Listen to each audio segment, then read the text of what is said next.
I think we might start with John, the match of the week in many ways, Spurs-Barcelona at Wembley, and Spurs, of course, without Dele Alli and Eriksen and Vertonghen, but even allowing for that, Barcelona were very, very good, and Messi was wonderful. Yeah, well, Messi's almost always wonderful, but he keeps getting better and better.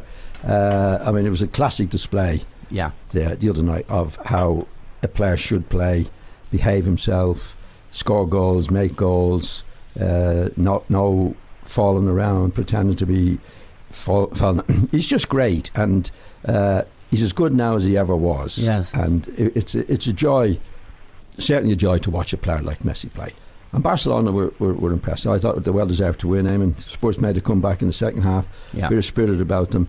But I think Barcelona were always likely to score, especially with Messi, and he did in the end. Yeah, and now they bought a young Brazilian called Arthur. Yeah. And I hadn't seen him play, and you spotted him straight away. This guy looks a real quality playmaker, the type of player that English clubs don't appear to have, most of them. Well, they haven't bought them. No. This is a Brazilian lad. I think he's only 21, 22. Yeah. He wasn't in the Brazilian team, and as we've seen, there's a couple of Brazilian players come into it. He's the best that I've seen so far. He's actually like a real midfield player. Like the other ones are Fred and Fabinho. Neither of whom look particularly hot at the moment. And Jorginho, for example, he looks like, to what I've seen, only the first time I saw him, he's by far the best I've seen of those players. Like, he looks a genuine midfield player who can link it up.